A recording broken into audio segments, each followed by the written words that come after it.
Good morning, good afternoon, and good evening. Hope that you are all doing well and staying safe. Here is Mariam Shref, a senior petroleum engineering student at the Lebanese American University. Welcome to this online course, Introduction to Python Programming, presented by a special guest speaker, Dr. Abdelrahman Kotb. Dr. Kotb is a lecturer at the William Michael Barnes Department of Industrial and Systems Engineering at Texas A&M University. His research interests include building calibrated machine learning models that predict physical phenomena, studying reaction kinetics for wellbore stimulation, and CFD modeling.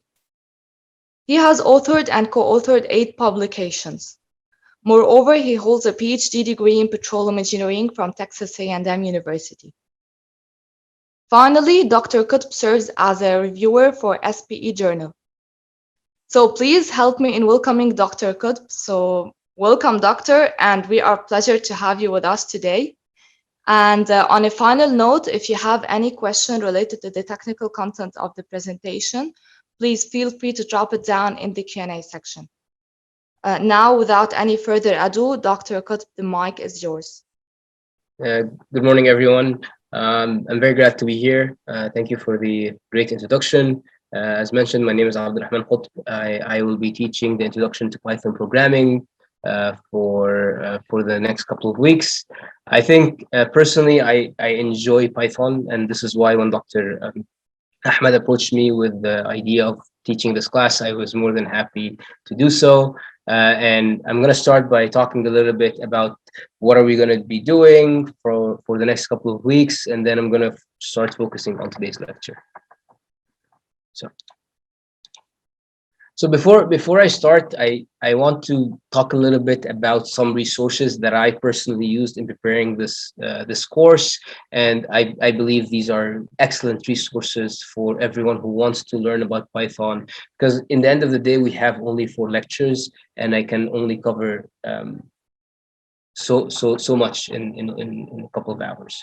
So I highly recommend people utilize these resources. The first resource is Python for Everybody by Dr. Charles Severance in University of Michigan. This class is offered in Coursera for free, and I've built this course mainly on his material. He teaches a great course, and I think for people who want to go more into depth into Python, they should at least start with this class. And for people who have no idea what programming is or have no idea what Python is, I also recommend this course for beginners. The second thing is a book, which is Python for Everybody, Exploring Data in Python 3. This is a great book. Again, I use a lot of examples in my lectures from this book, and I actually cover most of this book in the course that we're going to cover for the next couple of weeks. So here are the lectures that we're going to have. We have 4 lectures, and the chapters are from the book that I just discussed. So getting started, which is today, we're going to discuss chapters 1 to 5. Data structures are going to be chapters 6 to 10. Access web data, chapters 11 to 13. And databases with Python, chapters 14 and 15. So thus far, I've been talking about some resources. What are we going to discuss? But for today's lecture, this is the outline. Getting started. Why do we learn Python? So this is the first thing. So I've been talking about Python, how great Python is, how much I enjoy Python, but why do we learn Python? Why do I recommend people to learn Python? The second thing is Python installation. So I'm gonna show you the main way that I think Python can be installed, and there are other ways that people can use Python. Then I'm gonna compare Python scripts versus interactive Python. What it means by reserved words. Expressions, specifically, I'm going to be talking about constants, variables, operators, numeric expressions, commenting, and user input. I'm going to talk about conditional statements. I'm going to talk about try except functions, and I'm going to end with loop and iterations. So why do we learn Python? Python is very versatile with multiple uses. So there are my main application for Python is machine learning. However, Python, when it was developed, it was not developed for machine learning. It was a programming language that was used in building programs, in doing a lot of other things. So these are some of the applications: data mining, data science, AI, machine learning, web development, web frameworks, embedded system, graphic design applications, gaming, network development, product development, rapid application development, testing, automation. It's one of the fastest growing programming languages. As because it's an open source, it's free, everyone can use it, and this is why a lot of people are using it now. Python is in high demand for jobs, and Python is easy. I know several languages: C, C++, MATLAB, R. From my experience and from what's been reported by different people, is that Python is easy. So now let's start with Python installation. So the simplest way is to directly install Python, and in order to do so, we go to this website, python.org/downloads, and then so there are two parts of Python. There is Python, the compiler, and there is a reader. And what I mean by a reader is a text format file that you open your Python code in, and these types of files are usually formatted in a way that helps users interact with Python. So let me show you what I mean. So I'm gonna open this link.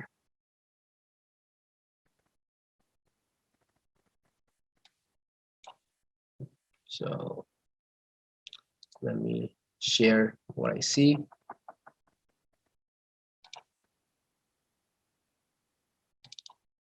So this is whenever you open the link, this is what you're gonna get, which is Python. You download the latest version, which now is 3.10. And once you follow the installation steps, you would have Python downloaded. The next thing is the reader. There are multiple readers that you can use. The one I prefer personally is called Atom, and I'm going to show you the link.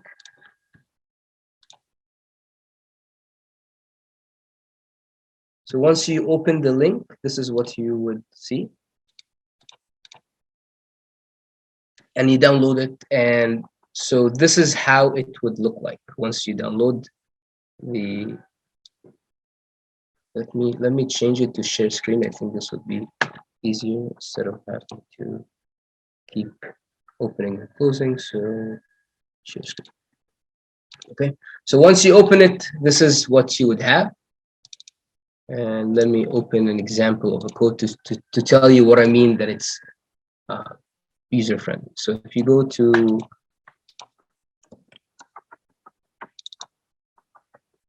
let's say so as you can see, this is a simple code. What I mean by it's a text editor, there is color modifications. So depending on the color, you can tell what it means. So for example, purple is reserved words, green is text, print is a command. So int is integer, OS the system. So this tells you when you're writing a code, this makes it easier and tells you, okay, this is an indication that Python knows what I mean when I write if, when I write import, when I add these quotation marks. So it makes programming easier. So this is the direct way. The indirect way is using what is referred to as Jupyter Notebook.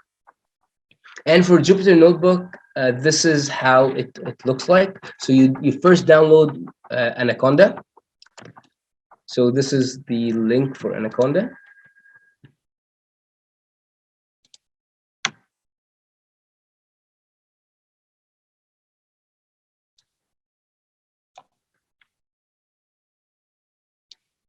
And you can download for Windows. The benefit of using Anaconda, in my opinion, over Jupyter, and as I'm going to show, is that Anaconda is much is more user friendly in a sense that you can write your code and run it and see You can write it in chunks, and this way, whenever you're worried or you wanna test a part that is not working, you can just run that part, and then it will you will be able to show it. Let me show you how Jupyter looks like.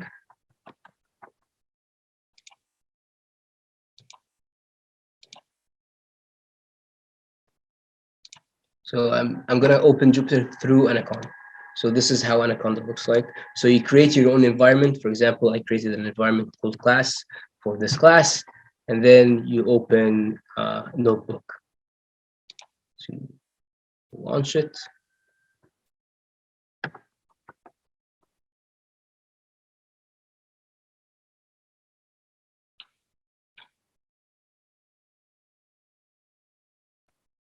And you see these are all the files that I have. For example, change them to, so.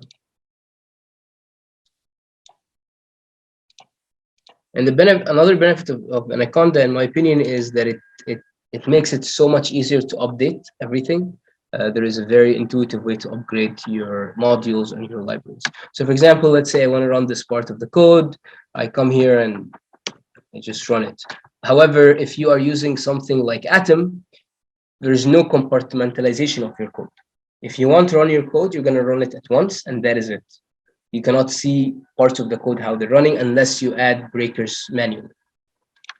So this is the steps needed to install Python. So directly, which is going to be using like a reader like Atom, and Jupyter through Anaconda Notebook. Jupyter Notebook through Anaconda.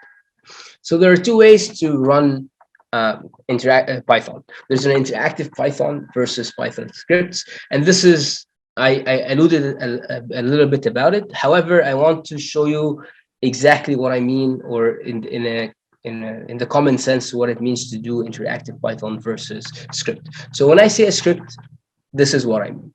This is a script, it's already written, and the benefit of having a script is that, let's say I want to create a function that converts from meter to centimeter, or from feet to inches.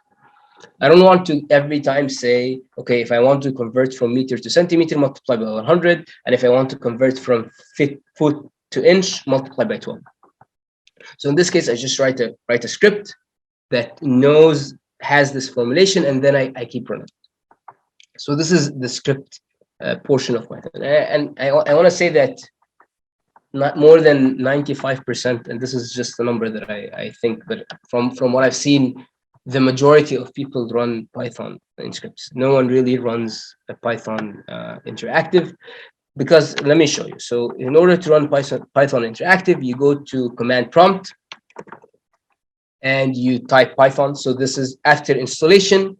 Python would be, you can go to command prompt through clicking on Windows or Control R. So let me show you. So you can click Windows R, and then you type CMD. It's going to open the command prompt, and after you open the command prompt, you can write Python, and it will open your Python code.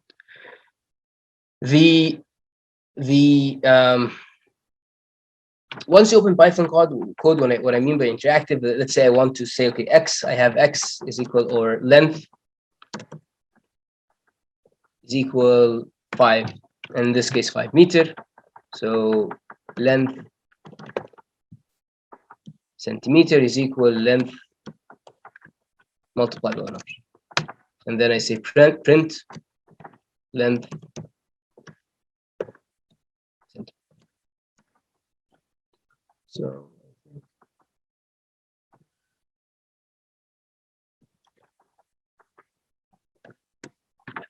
So again, this is a good example of how Python is efficient, yet it does not understand what I'm trying to say if I don't tell it exactly what I'm saying. So here I had a typo with length centimeter. So Python is like, I have no idea what you're talking about. Like you're giving me something that is unknown to me. If you want to ask me, you can ask me about stuff that I know. So in this case, Python knows length is equal 5.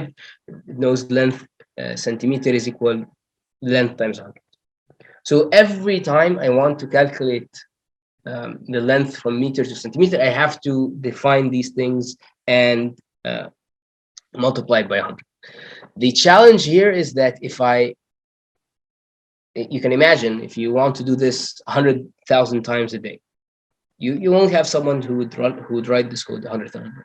And this is the benefits of a script. You can have a script, run it as many times as you want automatically. So this is when it comes to interactive Python versus Python script. So the second thing I want to say, and I think we've seen it somewhat, is what is referred to as reserved words. So in the case that I just showed, I said, okay, length is equal 5, length centimeter is equal length times 100. Could I have named this variable anything? Yes, except for these reserved words. Because these reserved words mean something different for Python. So false, none, true, and as, all these, they mean something different. And as a result, whenever you write these words, these have a meaning. And for when you're learning Python, it's very important to go through these reserved words to know what they mean. And one of the main benefits of these words is that they give you an indication or an idea about what can be done by using Python, because you have this very powerful tool. And I mean, of course, I'm still learning Python. I'm still expanding my knowledge in Python. I don't think there's anyone who can say, oh, I know everything in Python. So one of the great ways to learn more about Python is looking at these reserved words and understanding what they do, because as a result, this will help you as a user expand on the knowledge that you have in Python. So moving on to expressions, we start by constants. And what I mean by constants is that they are fixed values such as numbers, letters, and strings. So they can be anything. So numbers, as are numbers, they can be integer, they can be float numbers or real numbers. They can be letters, so A, B, C, D, or they can be strings. So what I mean by strings is words. So name is a string. Any word is a string. So these are examples. 1, 3, 2 are numbers. A in quotations is a letter, and testing in quotations is string. And notice that for Python, Python does not really care whether you use a single quotation or a double quotation. So you can put your letter in either a single quotation or in a double quotation. And this is why I used both. I used single quotation for this letters and double quotation for a string. And this is not by any means that this is the only way you can only double quotations for string there.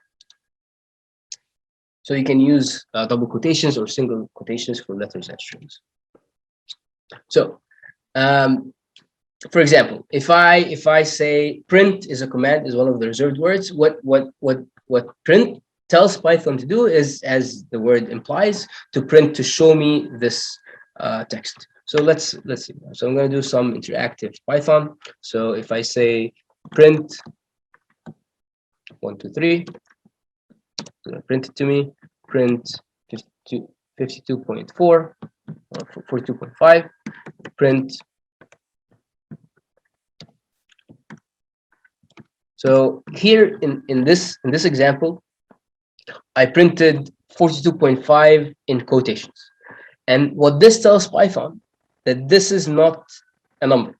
So once I put a number in quotation, it becomes a string. Anything in quotation becomes a string. So if I say x is equal 42.5 and y is equal 1, and then I say x plus y is going to be 43. However, if I say x is equal quotations 42.5, and then I say x plus y, it's going to give me an error. And it's telling me it's an error because x is not an integer anymore, is not a float anymore, is not a number. So you cannot add an integer, in this case, a 1, to a string, which is 42.5 because it's in quotations. So print, you can print x, since even if it's a string. So let's say I want to write I love coding. One thing is I want to note out is that if you use double quotations, you need to, for that string, stay with double quotations. So if you look here, if I here when I used double quotation then single quotation, it gave me an error. But if I use single quotation in both of them, it works. So another expression that I referred to is our variables. So actually, thus far, these, the ones that I've been talking about, these are variables because I can change them whatever I want, however I want. So x equal constant. So for variables, these are a named place in memory where you can store and retrieve data. So this is what I've been doing thus far. X is equal 5. So if whenever I want to call x, it is I can call it. Python reaches out in the memory and gets it. And when I say memory, I'm mainly talking about RAM. And this is very important because whenever you're dealing with huge amounts of data, you need to be very careful the amount of data in memory, because, and a lot of times, and this is a challenge for a lot of people who work with big data in Python, is that they have to manage memory efficiently so that they utilize the power of Python without overwhelming their machine. So you can choose whatever you want. A is equal 10, A is equal toy, Z is equal 5. As you noticed, I said A is equal 10, small a is equal 10, capital A is equal toy, Z is equal 5.5. Python is very particular when it comes to naming, meaning that they're case sensitive. So small a is equal 10 in Python memory is completely different than capital A is equal to. So if I say x is equal to 5 and x is equal to 10, and then I say x plus x is going to be 15. So they're completely different. However, if I say x is equal 5 and then say x is equal 6, x becomes 6. So it completely overrides the 5 and x becomes 6. Expressions. So one of the most, I guess, one of the most powerful things in Python and any programming language, but here it's operations. So simple, like some of the simpler things is plus is addition, minus subtraction, star multiplication, division is backslash, power is 2 stars, and remainder is a percentage sign. So let me show you. I have something. One second. So I'm opening file.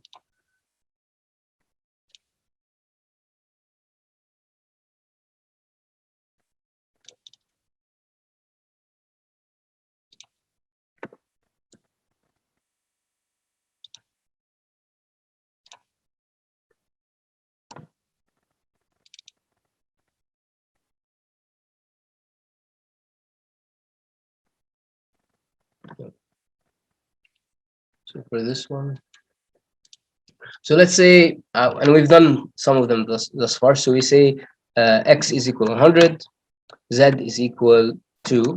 So let's say x multiplied by z, or x minus z. So what others do I have? Multiplication, division. So x divided by z, and then you have x square z. That's 10,000. And then you have x percentage z, and this will be 0. And the reason it's 0 is because if you divide 100 by 2, it is divisible by 2. So, but let's say x percentage 3, that's going to be 1, because if you divide 100 by 3, it's going to be 99, and then there's going to be a remainder 1, and this is what you get.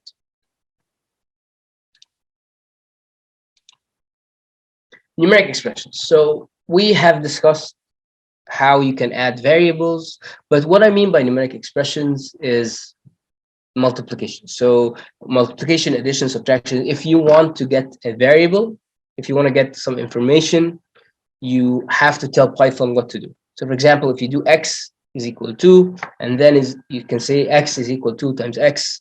In this case, if you print x, it's going to be 4. And the reason why this is the case, and I guess it might be a bit somewhat confusing how we're using x to equate x. It's because in this case, Python is first calculating the right hand side, and it's saying, okay, my x is 2, and then I'm going to multiply it by 2, which gives me 4. And then it goes, okay, to the left side and say, okay, what should I equate this equal? And it's going to be equal x. So it just overrides the x by 4. So if I say x is equal to, x is equal to times x, and then print x is going to be 4.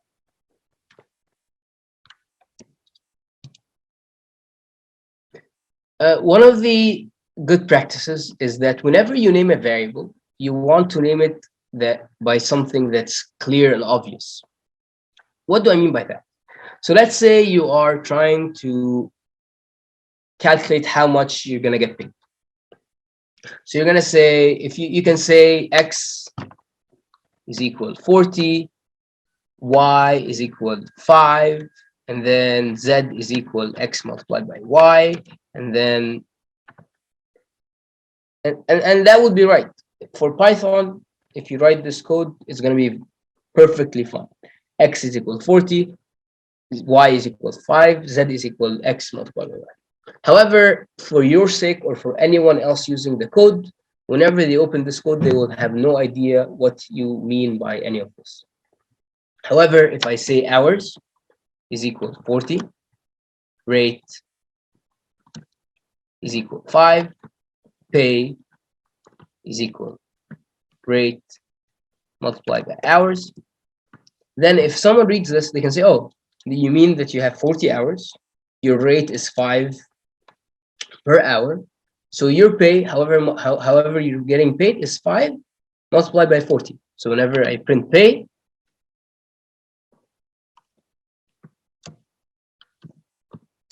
I get 200.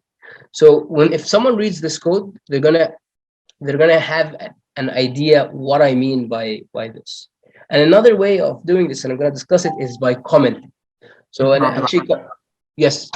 Sorry for interrupting you. I see your screen kind of freeze. Oh, thank you. Thank you. So now, where did it freeze? I believe like maybe 2 minutes ago. Okay, so your voice was clear, but the screen was showing many screens at the same time. Many small ones, many small screens at the same time. Okay. So if you can go back, can you 4 minutes back, it would be great. Okay, great. Do you know where it froze? This might help me to continue. Actually, I did not notice exactly that it was a mistake, so I was expecting it is okay. But when just try to go back maybe 3 slides and. Sure. So what I wanted to talk about here is that I'm gonna go back a few to here, and then I'm gonna cover it again. So Python is case sensitive, meaning that they're very particular on what the exact, like let's say capital A is equal 5, small a is equal 10. In Python's memory, these are 2 different variables. So it doesn't matter whether you name it capital A, small, like capital A, B, C, like these are all different. Going to the operators, you have plus, minus. When I start, I saw someone in the chat saying when you start talking about operations. Good. So when I start, okay, so these are the operators: plus, minus, multiplication, division, power, remainder. So the power is, so I think the first 4 are very intuitive. They're very common. I think they're identical in all programming languages. What's I think is different here is the power, which is 2 stars, and I think there are several programming languages that use it. And there is the percentage, which is the remainder. And let me go back and so I'm gonna clear. Let me close it. I'm gonna open it again. Python. So if I have x is equal 5, capital X is equal 10, and then I say x plus x is going to be 50. And I want to say x minus small x is going to be 5. X multiplied by x is going to be 50. And then x divided by x is going to be 3. And x square x is going to be 10. It's going to be 10,000. The last one is remainder. So if I do 15 remainder 5, it's going to be 0. And the reason this is the case is because 15 is divisible by 5. And if I do 16 remainder 5, it's going to be 1. Because if you divide 16 by 5, it's going to be 3.2 or 3 and then 1 remainder. Because 3 times 5 is 15. 16 minus 15 is 1. So it's going to be 1. So going to numeric expressions, whenever we have these values. Let's say x is equal 2, and then I say x is equal x plus 2. The benefit of x, or no, the versatility of Python lets you use a variable and then define it at the same time, because Python looks at it from the right side to the left side. So in this case, it would first add x plus 2. So it has x in memory. It goes, picks up the x is equal 2. And then it says, okay, 2 plus 2 is equal 4. This means that, and then it goes to define this expression. And then it goes to the left-hand side. It says, okay, I'm going to equate it to x. So it doesn't matter what x was, but I used it as x plus 2. So it's going to be 4. In this case, if I print x, it's going to be 4. Let's say I want to do it again. X is equal to x plus 2. So if I go up and down by using the keyboard, it shows me the commands that I wrote. If I print it again, it's going to be x, 6. Because it took 4. 4 plus 2 is 6. And then defined it as x. So if I do it again, it's going to be 8, and so on. So one of the other thing I want to talk about is naming. So if I give you capital X and small x, you really don't know what they mean. And readability in programming is a very important thing. And the reason it's important is for you as a programmer. Whenever you write a code, you might visit this code. You will be surprised sometimes after years, 2-3 years, maybe sometimes in a week. You want to know what you were thinking when you wrote the code, because you're talking about thousands and thousands and hundreds of thousands of lines sometimes, and even more. And you want people to understand, you want yourself to understand, and you want people to understand. So if you're working in a team or in a company, and then you're writing a code, you want your boss or your colleague to be able to look at your code and objectively understand what you're trying to say, and also be able to modify. So if it's not readable, if you don't have clear naming of your variables, no one is going to know what you mean. So let's look at this example. If I say x is equal 40, y is equal 5, 6, z is equal x times y, and then I print z. Okay, you did the calculation. You did the proper calculation. I'm trying to calculate how much people are getting paid in a week. So yes, you have 40 hours, and you're paid 6 per hour. So if you multiply 40 by 6, you get 240. Yes, you did it right. However, if I give anyone this piece of code, they're not going to really understand what I mean. However, if I say hours is equal 40, rate is equal 6, and then pay is equals rate times hours, and then I say print pay, then you would have a better idea of what I mean. The next step to actually improving this is by using what is referred to as commenting. And I'm going to talk about this later. But basically, commenting, you can write chunks of text within your code, and this text is ignored by Python. This is only for you as a user or for anyone who's going to use the code to read it to understand your thought process.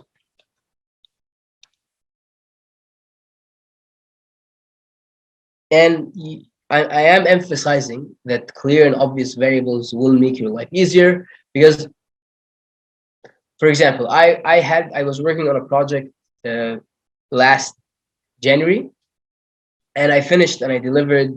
We wrote a paper about that, and now yesterday, someone asked me for my code. I went through it. Of course, I don't remember what I did 10 months ago, 9 months ago, but I did my best to comment, and they were asking for a specific part of the code, and I was able to find it easily because of the commenting that I wrote. However, if I did not comment, it would have been going through, I think, 500, 600 lines of code without having any idea what I'm looking for. But commenting and obvious variable name will make your life easier, especially if you're going to be an avid Python user. So expressions. So the operator precedence. So meaning, like, let's say you have something like this: x is equal to 3.9 times x squared times 1 minus x plus 5. How does Python read this?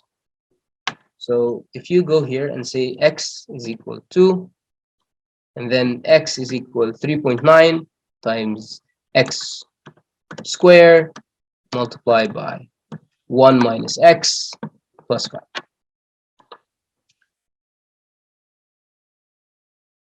So, okay.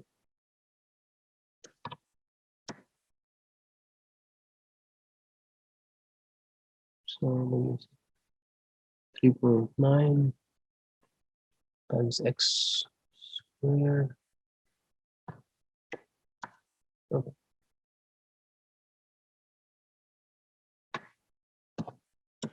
For some reason, it's not liking my. So let me try something else.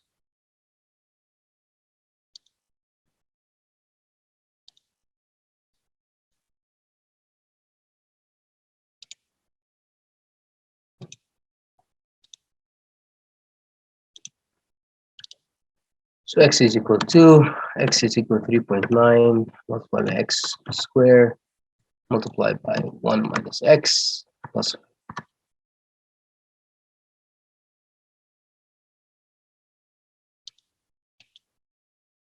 Oh yeah.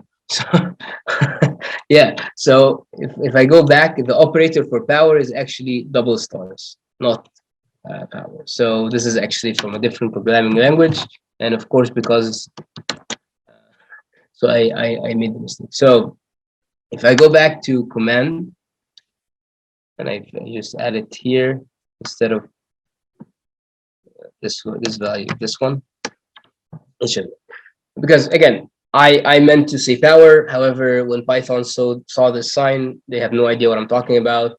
It is more of an Excel VBA. This is how you do power in Excel VBA. However, here you do square double stars. So the question is again. So what is the order? What will Python do? So the first thing that Python does when it sees an expression like this, it goes to the bracket.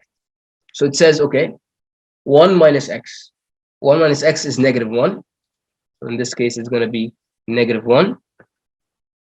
And then it goes to the power. So this is the order, power. So it says x squared. So this is multiplied by 4, which is equal to -4.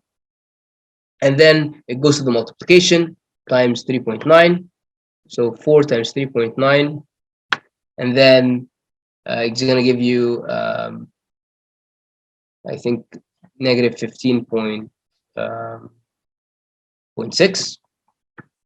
Then plus 5, then addition plus 5 is going to give you -10.6.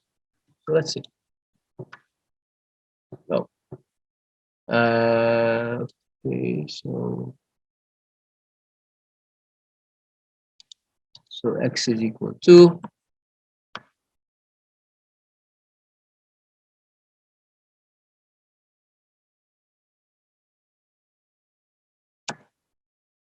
Yes. So I guess I did not define it properly. So once you do that, you get x is equal negative 10.6. So let me do it again in Jupyter to clarify it. So as x is equal to, and then if you print x, it's negative 10.6. So first thing it takes the bracket, and then it takes the power. So negative 1 multiplied by 4 is going to be negative 4, and then multiplied by 3.9 is going to be negative 15.6, and then plus 5 is going to be negative 10.6. So after the parentheses, the power, multiplication, addition, you go from left to right. So we have been using thus far we've used integers, we've used floats, we've used strings, but how can you know what is Python thinking of this variable? What is the thoughts of Python about this variable? So you have 1, you have 1.0, you have 1.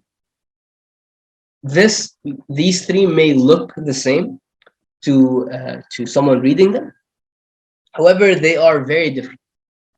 You have 1, the first one is an integer. You have 1.0, it is a float. You have quotations 1, it is a string. And in this case, Python understands all of them as completely different. The benefit or the intelligence of Python is that whenever you add an integer to a float, Python understands what you're trying to say, and it adds them. However, if you add an integer to a string, it's going to give you an error. So for Python, the quotation 1 and quotation both are exactly identical. They're both strings. So, okay, I have these 4, and I want to know what's their type. So I go back to my here, and I can say, okay, I have type 1. It's an integer. Type 1.0. It's a float. Type 1. It's a string. Type both is also a string.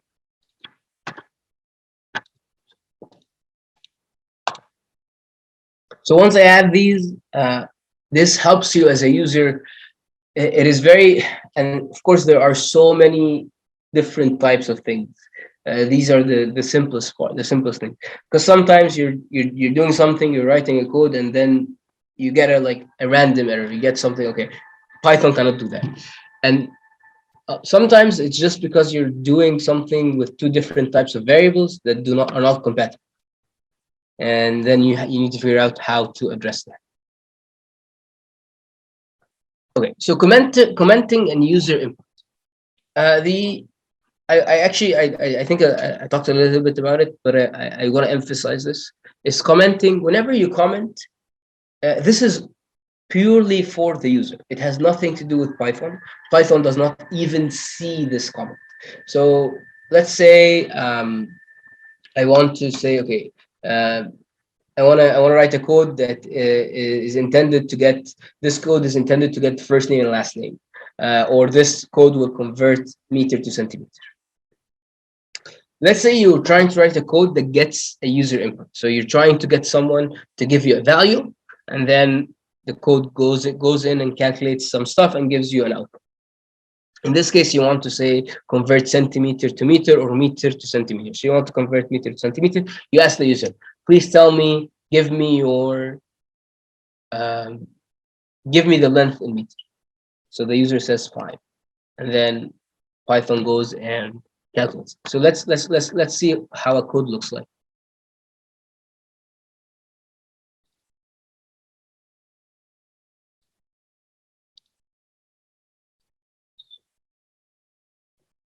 So you go to Atom, and then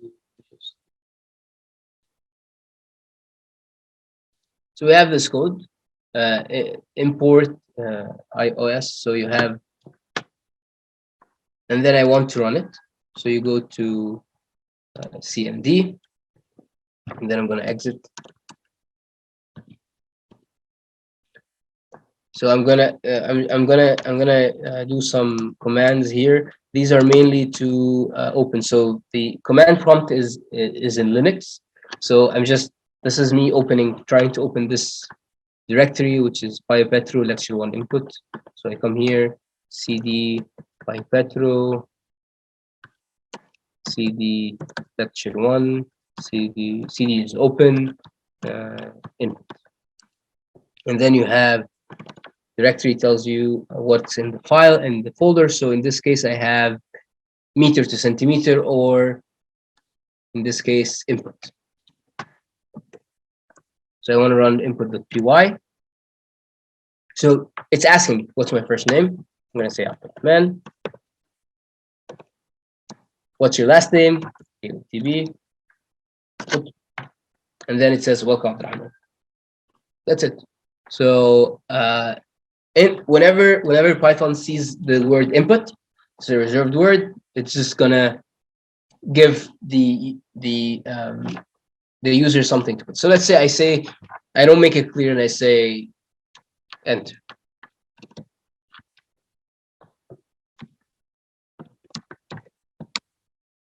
I save it. I can use it here, and whoever uses this is they're gonna have no idea what I mean. Enter. What is that? Do I just press enter? Yeah, and then it says last name. So I'm like, okay.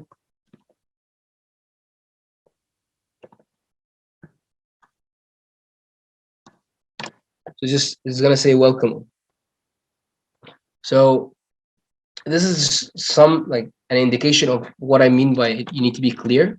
This is not a comment. However, if I write here, if I want to share this code with someone, I would say this code is intended to print out a user's first name and last name. And see, because I'm using Atom, because I'm using this text editor, it knows that this symbol, the hashtag symbol, means that it's a comment. And in order to actually make it easier for the user not to see it or not to be distracted by it, because this is not part of your code, this is part of the user interface, it makes it very dark, so that you might even miss it.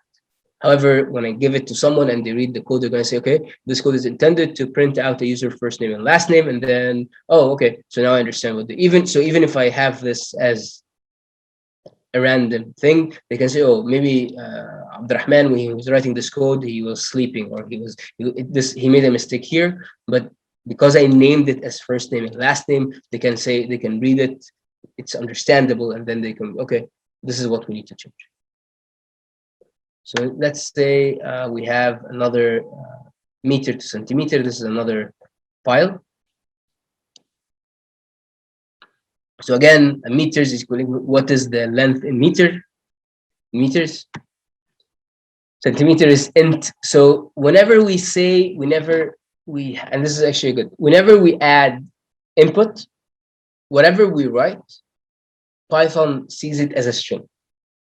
Whatever we type, it's a string. So if we try to multiply a string by 100, it's going to give you an error. So let's see how it looks like when it's working, and let's see how it looks like when it's not working. So this is meter to centimeter, then so 100 is 10,000 centimeters.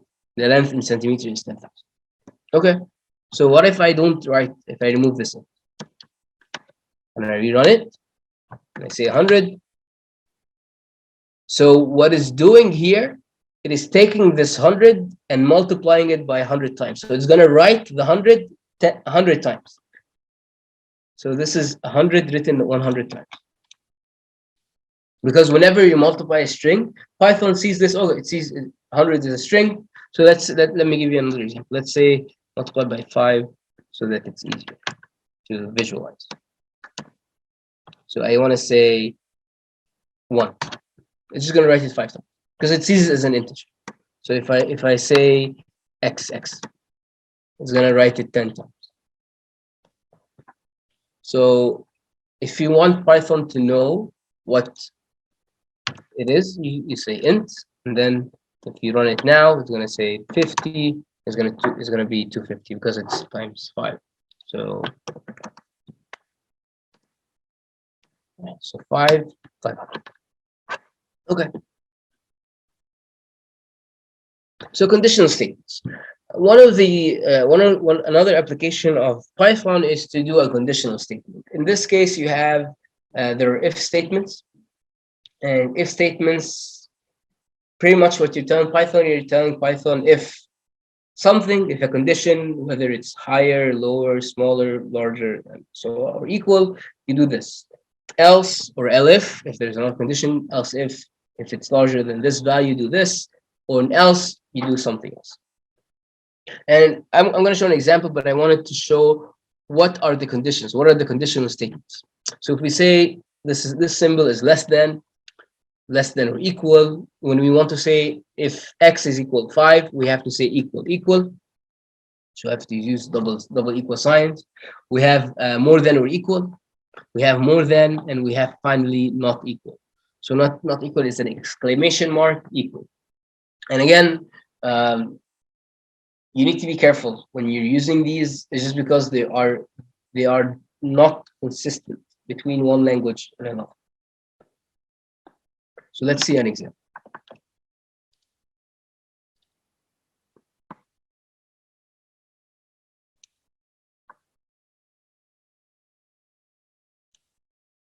Okay, so value is equal enter value. So I'm asking the user to input a value. So and then I'm going to say value is equal x is equal int value. So I'm telling it to consider this number as an integer. And then I'm going to say, okay, if x is more than 100, you print the value entered is larger than 100. If x is more than 50, print the value and the value entered is larger than 50. If x is more than 5, the value entered is larger than 5. Else, if it's none of these, the value entered is smaller than 5. Because I know that if I put 1,000, it's gonna meet this value. If I put 75, it's gonna meet this condition. If I put 20, it's gonna put this condition. So let's see how the code looks like. So I run it, enter value. So let's say I want to put 0. It's going to say, oh, the value. So it's going to look at the first one. It does not meet the first condition. Doesn't meet the second condition. Doesn't meet the third condition, but it meets the last condition, which is smaller than 5. So let's say 101. The value entered is larger than 100. Let's say I put 100. It's going to say the value entered is larger than 50. And the reason is because here, it is only more than 100. So if I want it to be inclusive of 100, I have to say more than or equal 100. And in this case, if I say if statement 100 is going to say the value entered is larger than 100. And in this case, I actually need to change this because this doesn't make sense. So I have to say the value entered is larger than or equal 100. So again, this is for Python. Python does not need this sentence in order to identify whether it's going to calculate it or not. It's going to give you whatever you want. You can say this value is smaller than 100, and Python is going to run it. So if I say 105, it's going to say the value entered is smaller than 100. You know as a user that this is incorrect, but for Python, it ran perfectly. It doesn't care what you wrote. It sees that there's no syntax error. Whatever you gave Python makes sense, so it's fine. There are conditions where it will never meet. For example, let's say if I add something.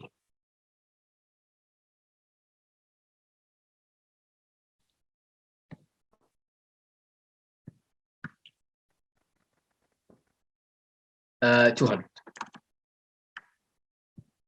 Value entered is larger than.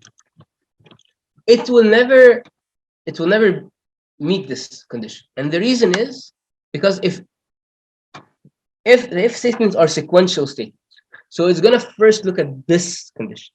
If this condition is met, it's going to print it, and that's it. It's not going to go through the rest.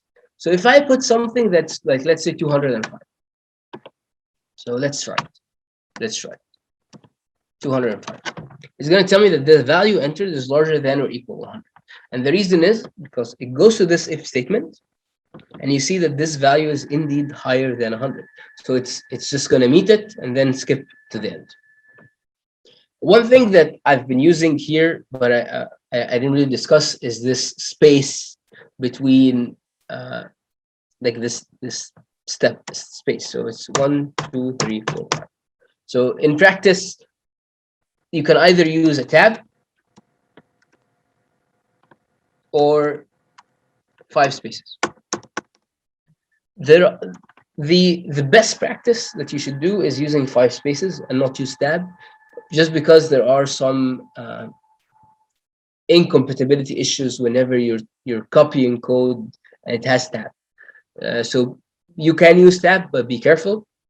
And the reason we use tabs or 5 spaces, which I recommend using 5 spaces, is because Python is an indented language, meaning that other, like let's say there in other code languages, if you're writing an if statement, you have to encapsulate this if statement somehow. So you have a beginning, a bracket at the beginning, and a bracket at the end, and this encompasses and this tells the language that the if statement, this is the beginning and this is the end. However, Python is not like that. It is indented. So anything you enter here, so I'm just writing anything, it is going to all be in this, under this value.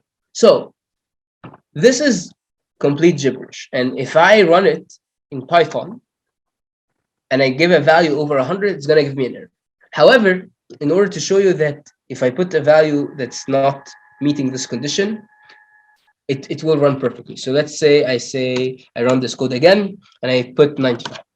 It's going to run, because even though there is syntax error here and it's completely gibberish, it's the value I enter is not over 100. So it's going to skip this. It's not over 200. It's over 50. So it's just going to look at this and print it. However, if I write this and then I say 105, it's going to give me an error. Just tell me that this is not defined. Okay.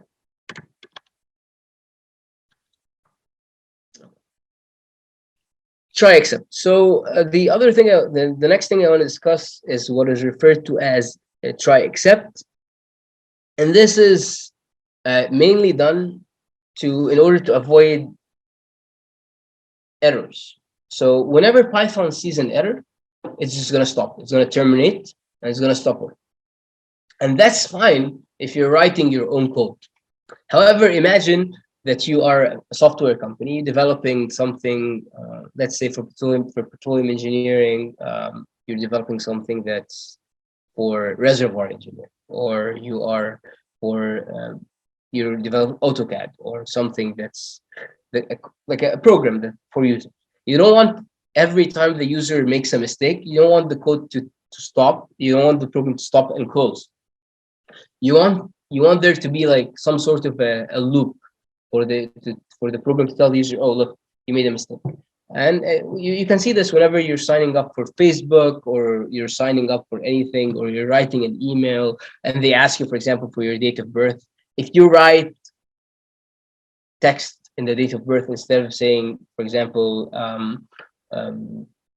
January 1st or January 1st, 2020, that'll be 1/1/2020. If you write something like January 1st, 2020, the website is going to tell you there's a mistake. You need to write integer. So Python has something similar. So you can try something. So you tell Python, try this command, and if it gives you an error, do this. So this way it makes it easier not to terminate the code. So let's see. So if I have I try except, and then I'm going to open it here. So enter a value, and then I'm going to say, okay, try the following. If x is equal float value. So let me show you before I go here. Let me show you something here. So what happens if I say 10? Python terminates because whenever it tries to do this command, int value, and it's unable to do so because 10 is a string, and you cannot convert it to an integer. And it tells you, okay, invalid literal for int with base 10. It's telling you this doesn't make sense. Okay, so in this case, and the code completely closed. So now you do try. Okay, try this. Try if this is, try to convert it to a float. If this doesn't work, the value entered is not. You can just tell the user the value entered is not a number. So let's try this one. CD try, and then you say try. So enter a value. So if I say 105, it's gonna run perfectly because it comes here, sees 105, it can convert it, it works. So let's say I want to do 10. It's gonna try this. It's gonna get an error, and I'm gonna go, okay, this block of code is not working. So I'm gonna go to this except condition and say, tell the user the value entered is not enough. Okay, this is good. So this helps have an interactive relationship with the code, not just, okay, it gives you an error and completely shut down. But we're still having an issue. The code, yes, even though this is running, I did not get what I wanted to do. So in this case, we can do what is referred to as a while loop. So we tell the code, okay, keep doing this until the user gives you a correct value. So in this case, we would open this other code. So in this case, I'm telling you, while the type of value is not float, do this. So I say I define value as a value that is not float, and that is a string. And then I say, okay, while the type of value is not float, run this code. So it's gonna run it. If the user enters the correct value, it's gonna this part of code is gonna work. And then when it goes back to this condition, it's gonna say, okay, is the type of value float? Yes. So we skip to the end. However, if you write a string and so it's gonna come here, it's gonna print this, and then it's gonna come back and say, okay, is it still not a float? Yes, it's not a float. So continue. Repeat it again and again and again, and it will go forever. So if we do while, so let's say 10, the value entered is not correct. 50, still not correct. 20, still not correct. 89, 80, still not correct. What if I say 50? It's done. It goes into this and say, okay, the value entered is larger than 5 because it's not here more than or equal. And then when it goes to the while, it sees that it is indeed a float, so it skips to the end. Okay. Functions. I think that what we've discussed thus far is very important. However, in the end, most people write Python codes in order to develop functions. And this is in order to prevent someone to need to write the code from scratch. And whenever you're writing something that's complex, so let's say you have you're trying to in a very simple way get from meter to centimeter, from meter to centimeter. You just multiply by 100. However, let's say you're doing more than that. In this case, it will be more difficult for someone to go through a script and understand what you're trying to do and do. And another thing is, like, let's say I'm trying to think of an example. Let's say you're trying to predict the melting temperature of a metal in 3D printing, for example. And this you have to calculate the density, you have to calculate this and that, and then you put them all in a function, and then it gives you a result. You want all of this to be done automatically within the code. So you want to write a function, you want Python to call for this function and then use it. So I'm talking, let's see an example of what a function is. So,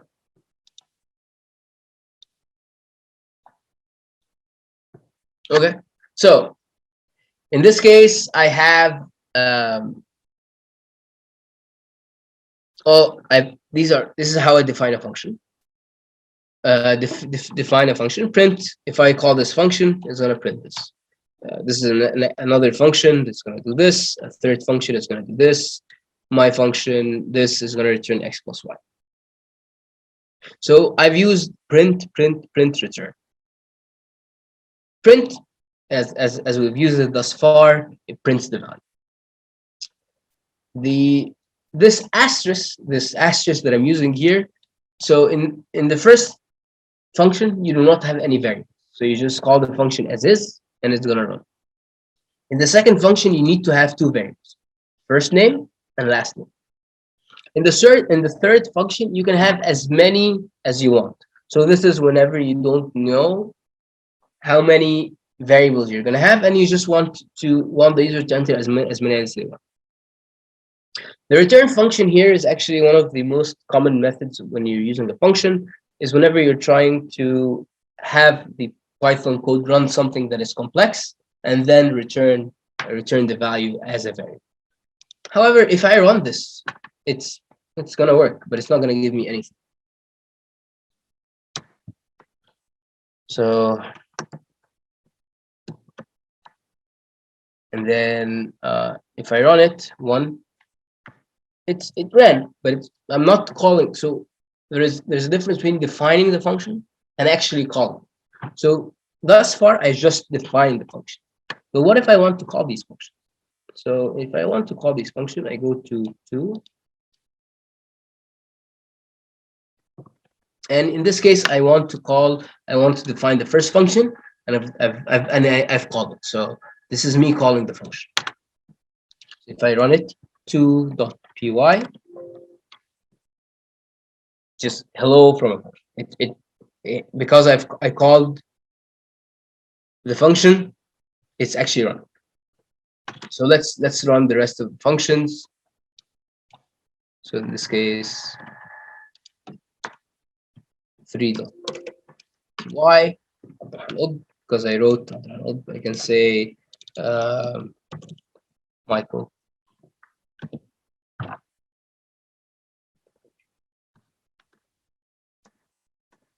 It's gonna do my line because you define the function and you call it. 1.4, yes. So in this case, I have many names. So for Ahmed, Muhammad, Mark, John, Dina. Okay. What if I do then say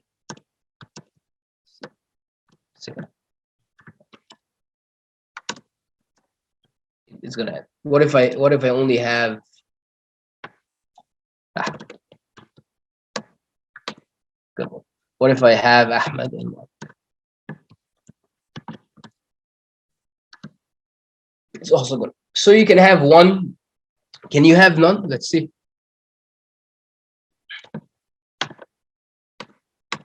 Yes. So you can put from 0 to an infinite amount of variables, and it's going to print. What about the last function?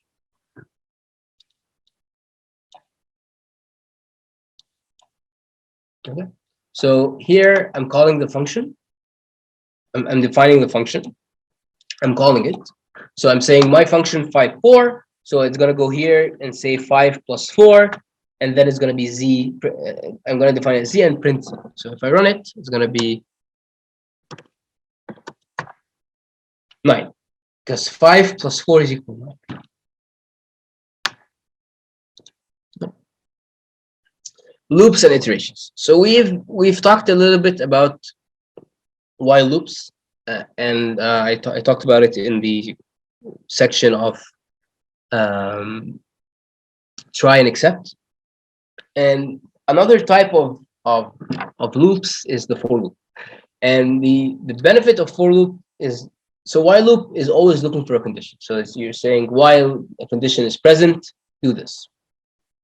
However, for loop is more of, okay, for values in this range. So for 1, 2, 3, 4, 5, do this. For 5, 10, 15, 20, do this. So it's always limited, or not limited. It's always predefined how many times you want to do that. So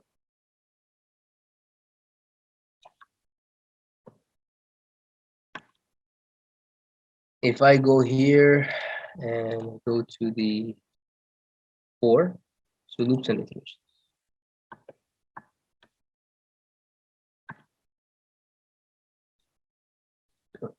So I want to say, okay, for I in range 50, print I.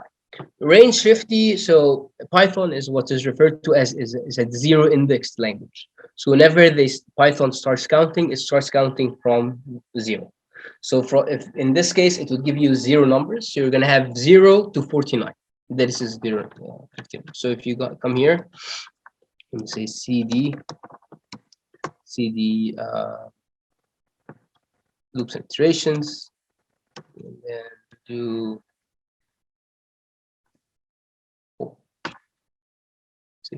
it's going to print 0, 1, 2, 3, 4 until 49. So these are 50 numbers. Of course, you can substitute this by doing something like this. Instead of having to do the if for loop, you can say print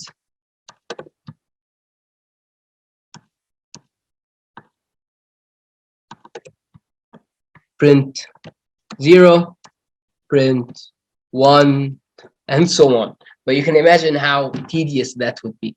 That would take a really long time running.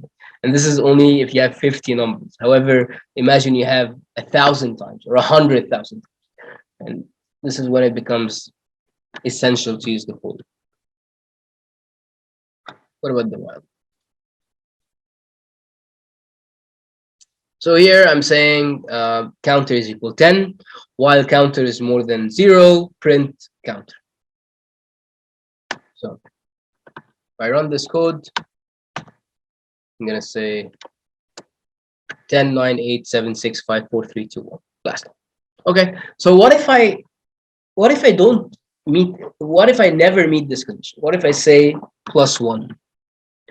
This, what will happen is something that's referred to as an infinite loop. So if I run this code again, it's just going to go forever, because it keeps running and it's unable to see the end. The value is increasing, so it will never be less than 0. And if I leave this, it's going to run forever. So I have to actually terminate it, and I can terminate this by clicking Control-C or closing the command prompt. It is a very good tool to always remember that this can happen. You can run an infinite loop, and sometimes it's gonna crash your machine. So be careful when you're using a loop that you are closing the loop.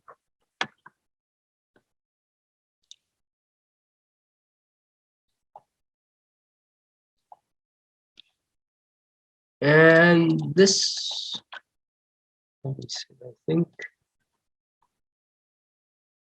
yeah. Let me show you. So this is, I guess, the summary of what I wanted to cover today. But let me show you how this can be done in Jupyter. So the benefit of Jupyter is that you have chunks of code. So you have this code, this part, this part, this part, this part, this part. And if you restart it, you can run like in the middle. You don't. It's not gonna be a problem. Of course, it's not recommended, but the benefit of Jupyter, in my opinion, I think for someone who's learning, Jupyter might be a very, very good tool to use, because it gives you this sense of, okay, let me write this small piece of code and then run it to see if it's working. Let's then write a small piece of code to see if it's working, and so on. And with this illustration, I think this, let me just make sure. Yes, this concludes today's lecture. And I guess let's see what the questions are. Thank you, Doctor, for this informative session. Now we'll begin by addressing some questions. So, is it possible to install Python in 32 bits computer? I think so. Let me confirm that, because I'm almost certain that there are different versions for different Windows, there is for Mac OS, there is for Linux, and there is for yes, there is for 32-bit systems. Yes, if you go to this link, let me put it in the chat.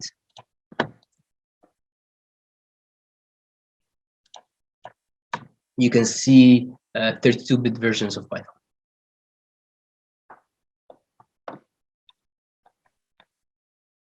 Okay, thank you again, Doctor, for your time. And to highlight, this session has been recorded and it will be uploaded soon on ArabCore's YouTube channel. You can subscribe to get our latest updates. Now, as a reminder, don't forget to join the Google Classroom for this course. Several codes for the Google Classrooms are posted on ArabCore's Facebook group. However, you can only join one classroom. So that's all for today. I hope you enjoyed this session and have a nice day.